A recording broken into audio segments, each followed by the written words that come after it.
walking around. Padre, gracias por la oportunidad que nos das de encontrarnos una semana más para estar alrededor de tu palabra, para profundizar en los principios que quieres enseñarnos. Guíanos, Espíritu Santo, y así como revelaste a cada uno de los escritores de tu palabra, Señor, lo que querías expresar a través de ella, rogamos en esta noche que a nosotros, como tus hijos, nos ilumines para entender la revelación, que esta palabra escrita para nosotros hoy pueda seguir transformando nuestra manera de pensar y de vivir, y que juntos podamos comprender que no son nuestras opiniones, que no son nuestros conceptos ni nuestras posiciones, sino tu palabra, a la cual tú nos llamas a obedecer y a someternos. En el nombre de Jesús te damos gracias. Amén. Amén. Vamos entonces en nuestras Biblias a Romanos capítulo 13, y como les decíamos, ya estamos concluyendo nuestro estudio de la carta del apóstol Pablo a los Romanos, una carta maravillosa, escrita desde la ciudad de Corinto, para la iglesia en Roma, como ya lo hemos estudiado en semanas pasadas, una iglesia mixta compuesta por judíos que vivían en Roma, pero también por romanos y tal vez por personas de otras nacionalidades. La carta del apóstol Pablo a los Romanos es muy relevante para nosotros hoy, mis queridos, porque nos habla en los primeros capítulos de principios fundamentales acerca de nuestra fe. ¿Qué es lo que nosotros creemos como cristianos? ¿Cuáles son todos esos principios acerca de nuestra condición antes de estar en Cristo? La universalidad del pecado. Todos estábamos destituidos de la gloria de Dios, condenados por nuestro pecado. Pero también nos habla acerca de la justificación por la fe. En el capítulo 1 nosotros vemos a Pablo expresando en versículos 16 y 17 que el justo por la fe vivirá. Estos versículos fueron impactantes en el tiempo de la Reforma y transformaron la vida y el corazón de muchas personas, de muchos reformadores de la época. Después encontramos algunos otros conceptos muy importantes, como la santificación, como la regeneración, como así, al igual que la universalidad del pecado, encontramos también salvación por gracia, y el vehículo para acceder a esa gracia es la fe. Y ya hacia el final de la carta de Pablo a los Romanos encontramos algunas recomendaciones prácticas del apóstol acerca de nuestra vida cristiana. Ya no estamos apartados de Dios, sino que en Cristo hemos recuperado nuestra relación con Dios. No por nosotros mismos, no porque nosotros hubiéramos buscado a Dios, sino porque Dios nos buscó, nos encontró, nos eligió desde antes de la fundación del mundo para el cumplimiento de un propósito, para poner en marcha su plan de salvación. Y este es un motivo de gratitud, o por lo menos eso concluimos en semanas pasadas. Y ahora nos habla de cómo debe ser nuestra conducta una vez estamos en Cristo, de imitar a Cristo, de seguir sus pisadas, de vivir como Él vivía. Así que llegamos, habiendo estudiado el capítulo 12, el cual nos habla de algo muy interesante en los primeros versículos, y es que no permitamos que el mundo moldee nuestra forma de pensar y de vivir, sino más bien que nuestra manera de pensar sea transformada por la Escritura y por Cristo. Estudiamos también acerca de nuestra esperanza en los cielos, de no ser vencidos de lo malo, sino de vencer con el bien el mal. Llegamos al capítulo 13 y vamos entonces a leer desde el versículo 1. Dice la palabra de Dios, estoy leyendo en la Reina Valera. Romanos 13:1, sométase toda persona a las autoridades superiores, porque no hay autoridad sino de parte de Dios, y las que hay por Dios han sido establecidas.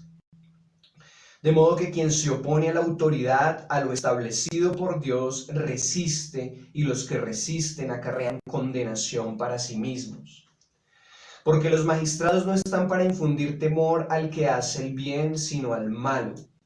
¿Quieres, pues, no temer a la autoridad? Haz lo bueno y tendrás alabanza de ella, porque es servidor de Dios para tu bien. Pero si haces lo malo, teme, porque no en vano lleva la espada, pues es servidor de Dios, vengador para castigar al que hace lo malo. Versículo 5, por lo cual es necesario estarle sujetos, no solamente por razón del castigo, sino también por causa de la conciencia.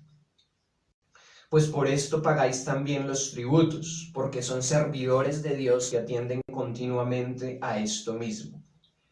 Pagad a todos los que debéis, al que tributo, tributo, al que impuesto, impuesto, al que respeto, respeto, al que honra, honra.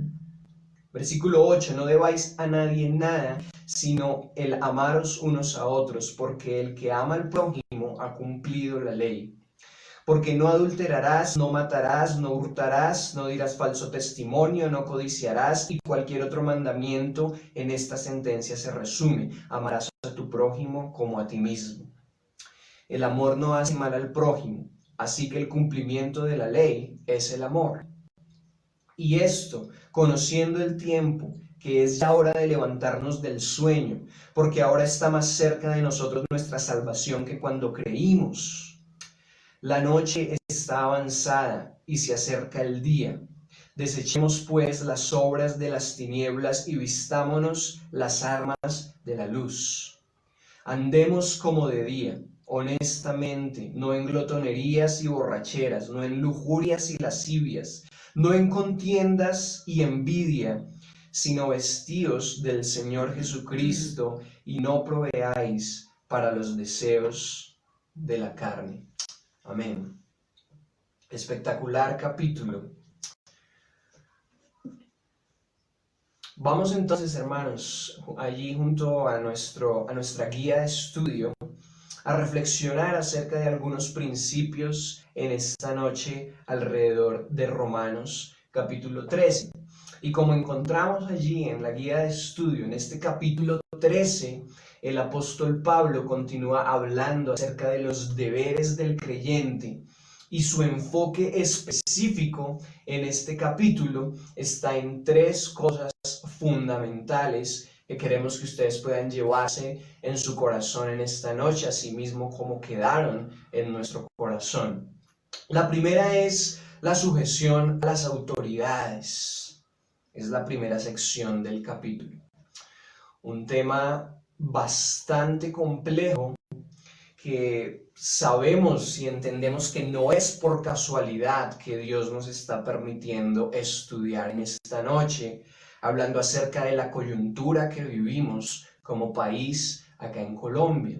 Pero la sujeción a las autoridades es ese primer tema sobre el cual queremos reflexionar. El segundo es el amor al prójimo, una segunda sección de este capítulo.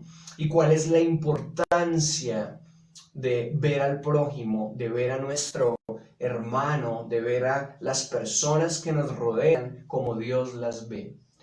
Y la tercera sección de este capítulo es la forma en que debe conducirse en la vida diaria el creyente, es decir, cada uno de nosotros, y como dice en la última parte del capítulo y concluye Pablo, revistiéndose del Señor Jesús. Así que tenemos estas tres secciones, tres preguntas generales alrededor de las cuales queremos reflexionar en esta noche. Así que vamos a nuestra primera pregunta. Habiendo leído ya Romanos capítulo 13, dice: ¿cuáles son los deberes del cristiano frente a las autoridades? Y esto lo encontramos desde el versículo 1 hasta el versículo 7. Esta es la primera sección del capítulo. ¿Cuáles son los deberes del cristiano frente a las autoridades? Bueno, lo primero que quiero decir antes de empezar a responder las preguntas es que Obviamente ha sido difícil para nosotros en esta noche exponer este capítulo, pensando en la situación en la que vivimos actualmente, en la que estamos atravesando hoy en día como nación. Y lo primero en lo que estábamos de acuerdo con Andrés es en que pues no son nuestras palabras, no es nuestro pensamiento, obviamente lo abrazamos porque somos creyentes y es la palabra de Dios, pero lo que queremos dejar claro es que lo que queremos expresar en esta noche es lo que está diciendo el Señor a través de su palabra. No es algo que nosotros hayamos establecido o no es que intencionalmente hayamos dicho, bueno, esta noche vamos a hablar acerca de esto por la situación que está viviendo el país y vamos a acomodarlo a nuestra forma de ver lo que está pasando en este momento en Colombia, sino que por el contrario decíamos, bueno, es una situación bien complicada y estamos leyendo hoy en Romanos 13 que lo que Dios espera de sus hijos y uno de los deberes a los que estamos llamados es a someternos a las autoridades. Ahora, estudiando con Andrés, veíamos que el contexto en el que el apóstol Pablo escribió esta carta a la iglesia en Roma, pues fue un contexto políticamente complicado. El emperador que estaba gobernando en ese momento era Nerón y recordando un poco de historia, Nerón fue uno de los peores emperadores que pudo haber existido en la historia. Era un hombre sanguinario, déspota, macabro.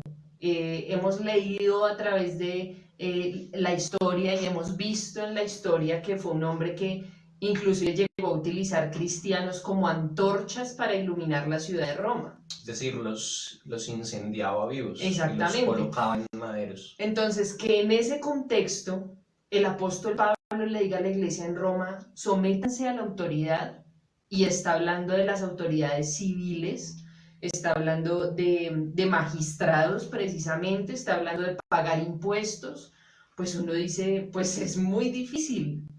Y yo creo que es igual de difícil para nosotros como creyentes hoy viviendo en nuestro país Colombia y atravesando por la situación que estamos atravesando, pues someternos a la autoridad como nos está invitando el Espíritu Santo hoy a través de su palabra. Algo interesante, y hablando de responder esta primera pregunta, hermanos, es a veces tenemos un acercamiento a la escritura un poco romántico y empezamos a hacer conjeturas y creemos algunas cosas que no son la realidad del contexto en que fue escrita la palabra de Dios. Entonces, hablando en estos primeros versículos de Romanos 13 acerca del sometimiento a las autoridades, podríamos llegar a pensar, si no estudiamos el libro y el capítulo en su contexto, quién lo escribió, a quién fue escrito, dónde se encontraban estas personas a las cuales fue escrita esta carta, podríamos decir, no, pues es que en los tiempos de la Biblia todos los emperadores, los gobernantes, eran tan fieles al Señor, administraban correctamente, eran justos, entonces era muy fácil para todos aquellos gobernados someterse a su gobierno. Pero lo que Lorena está diciendo, cuando nosotros analizamos el Imperio Romano, uno de los imperios más rampantes de la historia, más sanguinarios, ni siquiera cabría la palabra genocidas o terroristas, porque era un imperio absolutamente espantoso. Los torturadores eran, y Dios permitió en este tiempo que los cristianos que estaban en Roma recibieran esta carta. Y yo creo que, así como estábamos estudiando en estos días, fue un impacto para ellos el que Pablo les escribiera: sométanse a esa autoridad. Ya vamos a ver el por qué Dios les está diciendo esto, pero este llamado no es solamente para ellos, sino también para nosotros hoy. El sometimiento a las autoridades. Hay muchos argumentos humanos por los cuales nosotros podríamos decir hoy, no deberíamos o no quisiéramos someternos a la autoridad. Claro que sí, pero una cosa son los argumentos humanos y otra cosa son los mandatos divinos. Y el llamado de Dios para nosotros como sus hijos es la obediencia por encima de nuestros argumentos. Ahí empezamos entonces a esgrimir parte de lo que es la respuesta a la primera pregunta. ¿Cuál es nuestro llamado? Sacar una lista de argumentos por los cuales no deberíamos obedecer la palabra de Dios o obedecer la palabra de Dios. Yo creo que es obedecer la palabra de Dios. ¿Y por qué? Porque amamos a nuestro Dios. Porque entendemos que lo que Él ha escrito en su palabra es para que podamos obedecerlo. Entonces, ese es nuestro llamado. Y esta sería una introducción a esta respuesta tan difícil de cuáles son los deberes del cristiano frente a las autoridades y más en este tiempo de coyuntura y de crisis que estamos viviendo. Pero yo estoy seguro que la Iglesia de Cristo necesita tener una participación bíblica y cristocéntrica en este tiempo, porque el Señor está permitiendo todo lo que está pasando en nuestro país. Así es, una vez más quiero decirlo, lo que nosotros vamos a expresar aquí no son nuestras ideas, nuestro pensamiento, no piensen o no crean que estamos yéndonos para uno de los bandos políticos en los que está dividido hoy el país, no. O que planeamos leer este capítulo en estas semanas. Sí, no, lo que queremos es continuar con nuestro estudio de la Carta a los Romanos, decir lo que la palabra de Dios dice que ha sido siempre la intención en nuestro corazón. Quiero también que sepan que no es nuestra intención juzgar ninguna de las posiciones. Yo decía, Andrés, nosotros no estamos para ponernos ni en la posición de jueces ni en la posición de abogados de ninguna de las partes que están involucradas en todo este conflicto social en el que vivimos como colombianos hoy. A lo que estamos llamados según la palabra de Dios es a ser luz y sal, y como concluye el capítulo 13, a revestirnos de Cristo, a mostrar a Cristo. A eso estamos llamados como creyentes, como iglesia, como cuerpo de Cristo en Colombia. Estamos llamados a mostrar a Cristo. Así que no sientan, hermanos, amigos, si ustedes sienten que, uy, no, claro, como son cristianos, entonces están de este lado político y no a ese, entonces están atacando a unos y defendiendo a otros. No, queridos. Lo que vamos a hacer aquí simplemente es exponer lo que la palabra del Señor dice, con todo el amor, el respeto posible, y esperando que, pues bueno, yo le decía a Andrés también, si alguno se llega a sentir ofendido, bravo, lo que sea con nosotros, pues no va a ser ni siquiera con nosotros, sino es con lo que el Señor está diciendo en su palabra. Y yo le decía a Andrés, es difícil precisamente hablar de este capítulo en este tiempo, pero bueno, si el Señor lo ha permitido es porque quiere enseñarnos. No podríamos aprender estas lecciones si viviéramos en otro contexto o en otro momento de la historia. El Señor nos ha permitido vivir en esta época con un propósito y esperamos que podamos hoy todos juntos aprenderlo, aunque humanamente es difícil. Uno podría contestar la primera pregunta: ¿cuáles son los deberes del cristiano frente a las autoridades? Y fácilmente el primer versículo de Romanos 13 dice: sométase toda persona a las autoridades superiores. Entonces, la respuesta es simple, es sencilla. ¿Cuál es el deber del cristiano frente a las autoridades? Someterse, ¿cierto? Obedecer, someterse a las autoridades. ¿Y por qué? Porque, como decía Andrés, muchas veces tenemos unos argumentos que dicen: no, yo no me voy a someter por esto, lo otro. Y yo hablábamos también con Andrés, uno podría poner los mismos argumentos cuando el Señor le dice a las esposas: sujétense a sus esposos. O cuando el Señor les dice a los hijos: honren a sus padres. Entonces, todos como hijos o como esposas podríamos decir: no, yo no me sujeto porque es que mi esposo es esto, lo otro. O como hijos podríamos decir: yo no voy a honrar a mis padres porque es que mis padres son esto, lo otro. Y tendríamos argumentos, todos tendríamos argumentos para no someternos a las autoridades, porque al final todas las autoridades son humanas y en todas las autoridades humanas va a haber errores. Pero el argumento que se está dando en este versículo es que estamos llamados a someternos a las autoridades superiores porque no hay autoridad sino de parte de Dios. Y las que hay por Dios han sido establecidas. Queridos, Dios es soberano sobre todos los gobiernos de la tierra. Y ya va a llegar un momento en el día final en el que Jesús se va a sentar como Rey de Reyes y Señor de Señores, y todas las naciones y reinos y potestades van a tener que rendirle homenaje y honor y gloria y alabanza a Cristo, porque Él va a estar por encima de todos al final de la historia. En este momento, todas las autoridades, y no solamente hablando de las autoridades civiles, sino todas las autoridades están establecidas por Dios. La anarquía es un invento del diablo. El diablo es el que se ha opuesto siempre a la autoridad.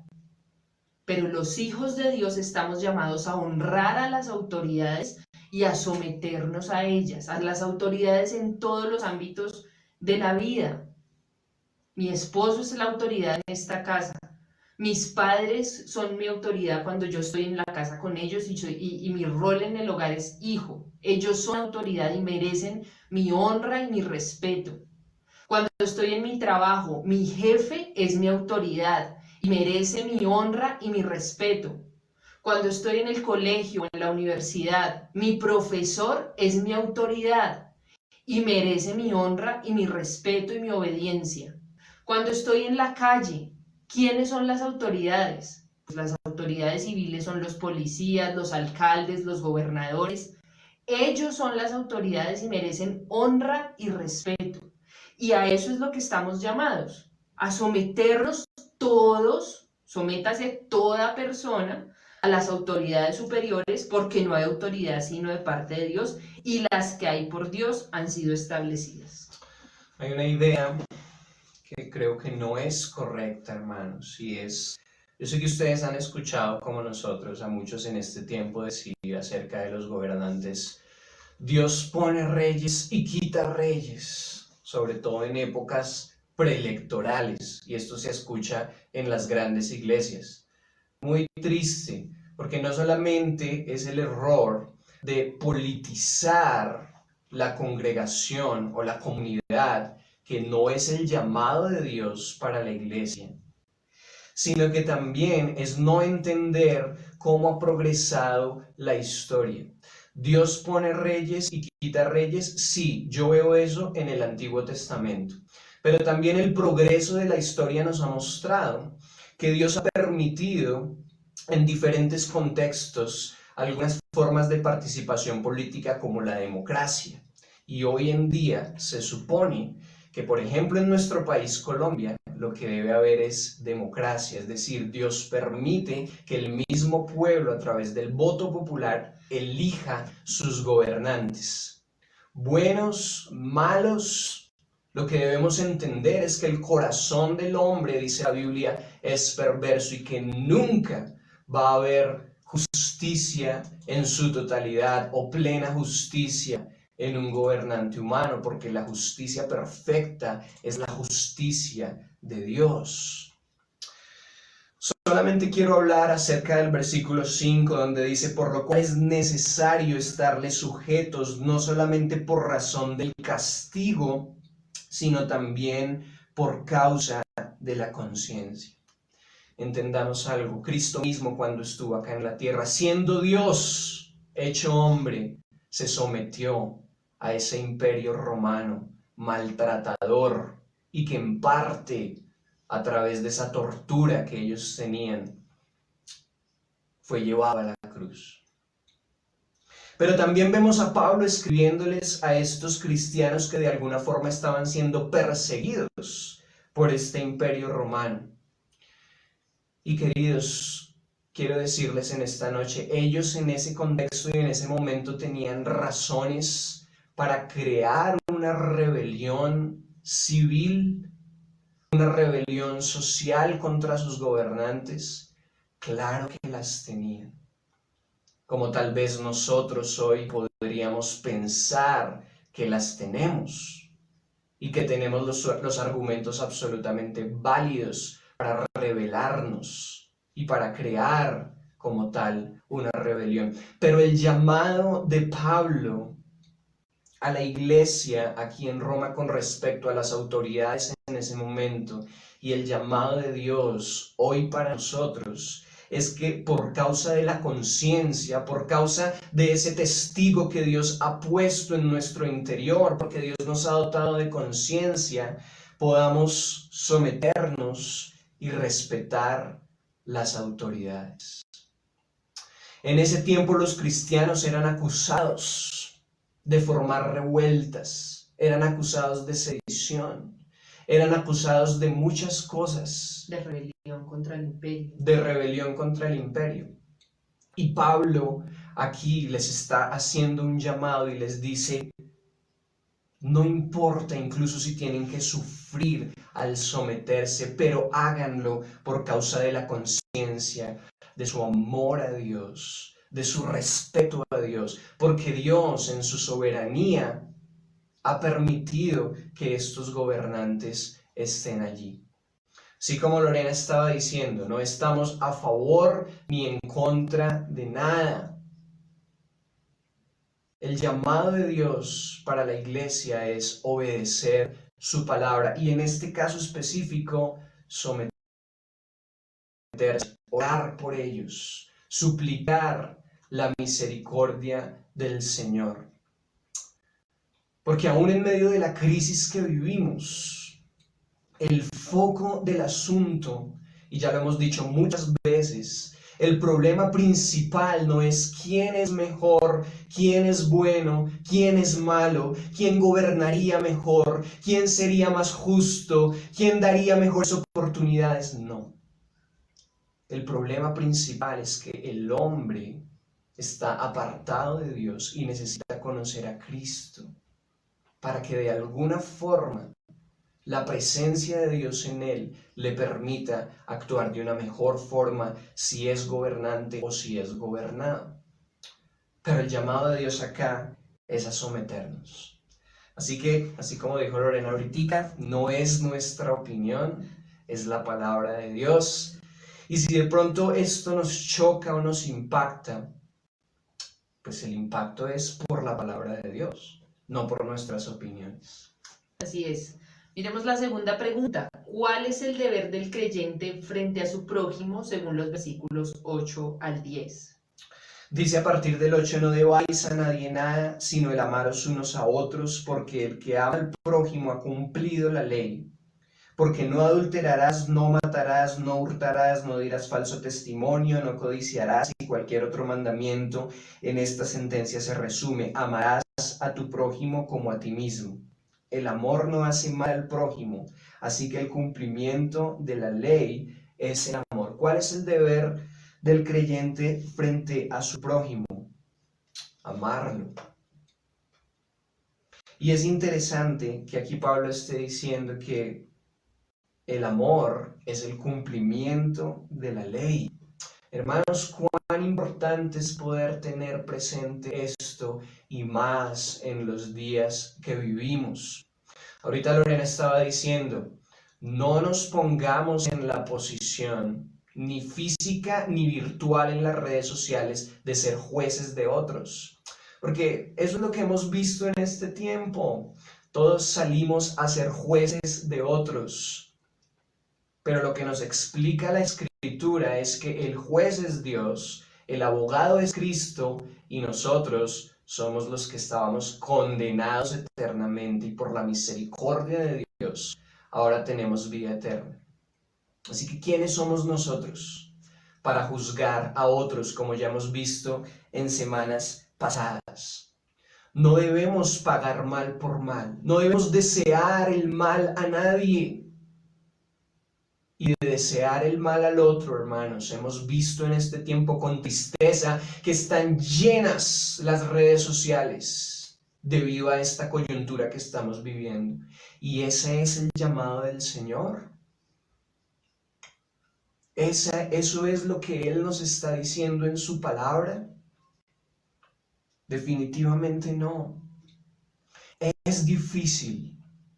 Y precisamente creo yo que esa es una de las razones por las cuales Dios nos ha permitido vivir esta crisis como país, porque es ahora donde debemos practicar el amor al prójimo. Ese es el cumplimiento de la ley. Estamos llamados definitivamente a amar. Y como está diciendo Andrés, amar y no a juzgar. Ninguno de nosotros está ni en el derecho, ni en la obligación, ni en la posición de ser juez de otro, de nadie. No estamos en esa posición y no estamos llamados a eso tampoco. A lo que estamos llamados como creyentes es a amar, porque como está diciendo aquí, el amor no hace mal al prójimo. Por eso es que en el amar al prójimo se resumen los mandamientos que están relacionados con el prójimo. Recordemos que los 10 mandamientos están los primeros enfocados en nuestra relación con Dios y los segundos están relacionados con con la relación que tenemos con nuestro prójimo. Entonces, si yo amo a mi prójimo, no voy a adulterar, que es, por ejemplo, mi esposo, si yo amo a mi esposo, pues no voy a adulterar. Si yo amo a mi prójimo, no voy a matar, no le voy a robar, no voy a decir falso testimonio, no le voy a codiciar lo que él tiene. Porque lo amo, porque amo al otro, no voy a hacerle el mal. Y como hemos dicho en otras ocasiones, es fácil de entender, pero yo sé que es difícil de aplicar. Estamos llamados a amar, a tener compasión, a ser bondadosos, a ser misericordiosos porque hemos recibido misericordia y amor de parte de nuestro Dios y no porque lo merecíamos. Ninguno de nosotros merece ni ha merecido la salvación, la gracia de Dios, su amor, su misericordia, su perdón, nada de eso. Lo recibimos porque Él quiso dárnoslo. Nosotros hoy le amamos a Él porque Él nos amó primero. Entonces, de eso que recibimos de gracia, estamos llamados a darlo de gracia a otros. Y una vez más, no solamente a los que yo digo, estos sí merecen mi amor, pero estos otros no. Estos sí merecen mi misericordia y mi compasión, pero estos no, porque estos son malos, son peores, son perversos, están haciendo daño, ellos no. Solamente estos merecen misericordia y perdón y compasión y justicia, los otros no. No estamos llamados a tomar esa posición. Estamos llamados a amar. Punto. Hermanos, hay divisiones en este tiempo de pensamiento con respecto a la crisis social que estamos viviendo. Pero una de las maneras en las cuales como iglesia y como hijos de Dios podemos participar políticamente, porque recordemos que la política en su concepto original no tiene que ver con partidismo, no tiene que ver con partidos políticos, sino como definieron la política los antiguos griegos, fue como las relaciones sociales en la polis, que quiere decir ciudad en griego. Así que, ¿cómo participamos los hijos de Dios en política, en las relaciones sociales que deben haber entre las personas, en los lugares y en los contextos que Dios los ha puesto? Esta es una de las maneras, el amor. ¿Y qué estamos expresando nosotros, como Lorena dice, hacia nuestros semejantes, hacia los que están siendo acusados muchas veces por nosotros mismos en este tiempo?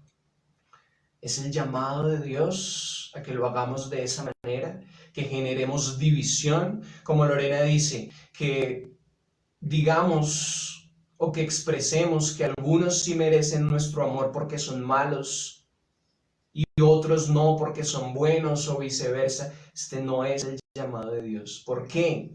Porque entendamos un principio fundamental de la Escritura que ya estudiamos en Romanos. Todos vamos destituidos de la gloria de Dios. Y cuando vemos a Cristo entregando su vida en la cruz, claro, Él entrega su vida por todos aquellos que han creído en Él como su único y suficiente Salvador. Pero esto es una muestra del amor, del renunciar a sí mismo y de no hacer acepción de personas, sino de amar, como nos lo está diciendo Pablo en este contexto.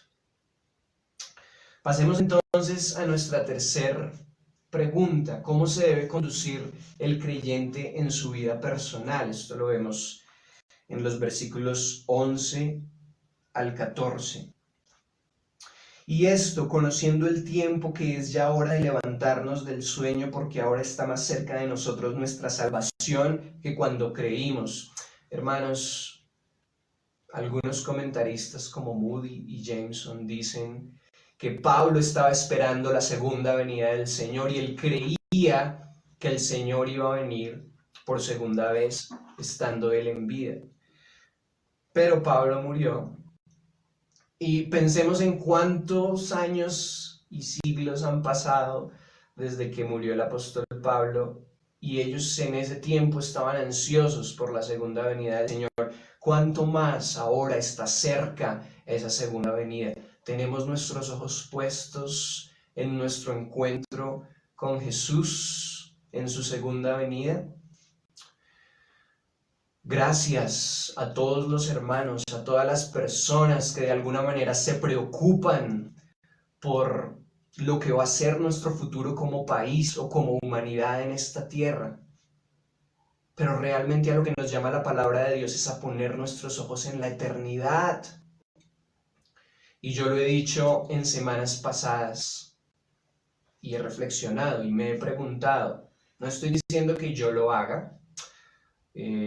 Simplemente me he preguntado por qué no pensamos y expresamos con el mismo fervor con el que exigimos nuestros derechos y nos preocupamos por nuestro futuro en esta tierra.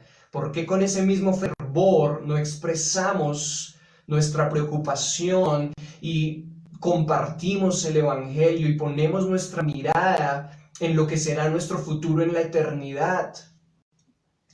Tal vez pensamos que ya lo tenemos asegurado.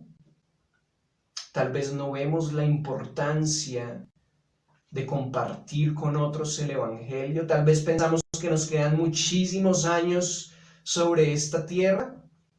No lo sabemos. Y el proclamar el Evangelio no quiere decir que no estemos preocupados por lo que va a ser nuestro futuro como país y como humanidad. Pero tenemos que enfocarnos como cristianos y como hijos de Dios, que es de lo que Pablo está hablando acá en el versículo 12, cuando dice la noche está avanzada y se acerca el día. Se está refiriendo a la segunda venida del Señor. Estamos a punto, hermanos. La venida de Cristo por segunda vez es inminente y tenemos que predicarlo. Todo este colapso y todo este libertinaje que hay hoy en el mundo, todo lo que está ocurriendo no es simple casualidad. Cristo está por venir. Pero también nos hace un llamado en el versículo 12. Y nuestro deseo es que este pueda ser un llamado para todos nosotros como hijos de Dios en este tiempo en el que se suscitan guerras. Y es la última parte del 12. Vistámonos las armas de la luz. ¿Lo estamos haciendo? Desde nuestra persona, desde nuestra familia, comunidad. Estamos vistiéndonos de las armas de la luz. Primera de Tesalonicenses 5:8. Pablo nos va a explicar más claramente qué es vestirnos de las armas de la luz. Y esto como parte del entendimiento de cuál podría ser nuestra participación como iglesia en este tiempo. Dice Primera de Tesalonicenses 5:8. Pero nosotros, que somos del día, seamos sobrios, habiéndonos vestido con la coraza de fe y de amor, y con la esperanza de salvación como yelmo. Esto hace parte de la armadura de Dios, la cual Pablo expone también en Efesios. Pero esto es parte de nuestra participación en este tiempo como iglesia. Vistámonos de la esperanza de salvación, miremos a la eternidad, compartamos a otros acerca de la esperanza que tenemos y defendamos esa esperanza, como vamos a ver el domingo en nuestro mensaje de Primera de Pedro capítulo 3. Solamente quería recomendarles que puedan leer en estos días ahí en casa Efesios 6, del 10 al 20, y es donde precisamente el apóstol Pablo está hablando acerca de la armadura de Dios. Solamente voy a leer el 11 y el 12. Dice: vestíos de toda la armadura de Dios, porque para que podáis estar firmes contra las acechanzas del diablo, porque no tenemos lucha contra sangre y carne, sino contra principados, contra potestades, contra los gobernadores de las tinieblas de este siglo, contra huestes espirituales de maldad en las regiones celestes. Y ahí continúa diciendo: por tanto, tomen la armadura de Dios para que puedan resistir en el día malo y, habiendo acabado todo, estar firmes. Estamos llamados a revestirnos de esta armadura de Dios. Y a eso se refiere cuando dice ahí que nos vistamos las armas de la luz. Y eso tiene que ver con nuestra fe, con oración, con predicar la palabra de Dios, como estaba diciendo Andrés. Esa debe ser nuestra armadura, esas deben ser nuestras armas. Porque, queridos, como dice Efesios, nuestra lucha no es contra carne y sangre. Eso significa que nuestra lucha no es contra otras personas, sino que es una lucha espiritual. Es una lucha espiritual. Como estaba diciendo Andrés, lo más importante en la vida de cualquier ser humano es reconciliarse con Dios. El tiempo que pasamos en esta tierra es corto comparado con la eternidad. Y lo que debe preocupar nuestro corazón, hacer doler nuestro corazón, debe ser el pensar en esas personas que están muriendo sin reconciliarse con Dios. Entonces estamos llamados a vestirnos con las armas de la luz, no con nuestras propias armas, no con nuestros propios argumentos, no luchando en contra de personajes que al final, detrás de todo esto, hay un enemigo de Dios que es el que está orquestando precisamente todo esto, pero por eso sabemos por la palabra de Dios que ya ha sido vencido, y como creyentes estamos llamados simplemente a hacer luz, que es lo que está diciendo aquí el apóstol Pablo. Esta mañana, durante nuestro tiempo de oración, yo pensaba, bueno, el Señor traía a mi mente algo, y es, hemos visto los diferentes escenarios de violencia que se han generado debido a toda esta crisis social que vivimos, hermanos, y realmente yo pensaba en algo, y es, hay algunas cosas que son realmente macabras, o sea, pasan cosas realmente tremendas. Claro, en el corazón del hombre hay maldad, pero hay algunas cosas que tienen un tinte un poco más profundo. Es como una satisfacción por hacer el mal, y yo pensaba algo, y es definitivamente nuestro enemigo, como Lorena está diciendo, hablando de toda esta parte espiritual, tiene que estar detrás de todo esto. Así que estamos en una batalla espiritual, necesitamos orar por nuestro país, necesitamos seguir compartiendo la palabra de Dios. Y en los últimos versículos que ya concluyen nuestro capítulo del día de hoy, el apóstol nos invita a vestirnos de las armas de la luz. Claro, la fe, el hacer actos de justicia, el estar seguros de la esperanza que tenemos en la eternidad, pero también las armas de la luz, como lo vemos expresado en el 13, tienen que ver con la santidad. ¿Cómo estamos en este tiempo, hermanos? La palabra de Dios dice que debido a la multiplicación de la maldad, el amor de muchos por Dios se iba a enfriar. Y a veces en medio de todo este colapso podemos sentir que somos vulnerables, que estamos tan afanados por muchas cosas y descuidamos nuestra relación con Dios. Yo lo he sentido, pero también en lo profundo de mi corazón cada día me levanto y sé